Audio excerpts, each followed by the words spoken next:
ये क्वेश्चन देखो, question number 7 आपसे क्या कह रहा, tertiary butane gets oxidised with oxidising agent like alkaline KMnO2।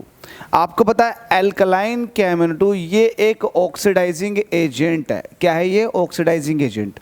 और ऑक्सीडाइजिंग एजेंट का काम होता है ऑक्सीडेशन कराने का। तो ये ऑक्सीडेशन किसका करवाएगा? टर्शरी ब्यूटेन का। अभी टर्शरी ब्यूटेन का जब ऑक्सीडेशन हो रहा होगा, मतलब ऑक्सीजन से रिएक्शन हो रही होगी, तब क्या बनेगा? तो पहले इसका स्ट्रक्चर बनाकर देखो टर्शरी ब्यूटेन का। टर्शरी ब्यूटेन का ब्यूटेन है वो भी टर्शरी, मतलब एक ऐसा कार्बन ब्यूटेन के अंदर प्रेजेंट है जो टर्शरी इन नेचर है, मतलब अगले 3 कार्बन से जुड़ा हुआ है, तो ये कहलाता है टर्शरी। ठीक है। अगर सेकेंडरी की बात करते तो सेकेंडरी होता है ये सेकेंडरी होता है और ये टर्शरी होता है। ठीक है। तो टर्शरी ब्यूटेन की बात कर रहा तो बना लेते हैं, ये हो जाएगा CH3 CH3, ये भी हो जाएगा CH3 और ये भी हो जाएगा CH3। अब ये CH3 ये CH3 मैथ एथ प्रो ब्यूट। अब चूंकि कार्बन की वैलेंसी पूरी होनी है तो यहाँ पर लगेगा हाइड्रोजन, तो ये टर्शरी ब्यूटेन हो गया, जिसको आप आइसोब्यूटेन भी कहते हैं। क्या कहते हैं? आइसोब्यूटेन। आइसोब्यूटेन टर्शरी इसलिए है क्योंकि 3 डिग्री कार्बन है, क्योंकि बाकी 3 कार्बन से जुड़ा हुआ है ये।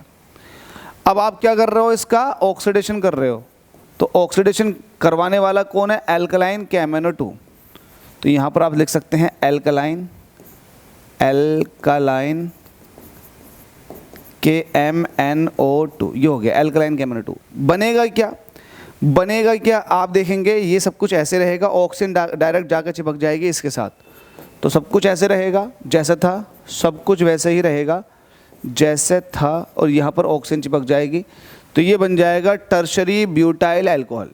देखो आप, टर्शरी ब्यूटाइल अल्कोहल, तो यहाँ पर option B is the correct हो जाएगा। ये टर्शरी ब्यूटाइल अल्कोहल बन गया। ठीक है। अल्कोहल है तो आइसोब्यूटेन तो बनेगा नहीं। ठीक है। आइसोब्यूटेन तो ये खुद है।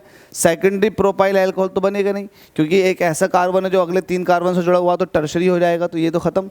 ऑल ऑफ दिस हो नहीं सकता क्योंकि 2 ऑप्शन कट गए, तो टर्शरी ब्यूटाइल अल्कोहल आप ऐसे भी लगा सकते हैं। आगे बात करते हैं। Thank you so much.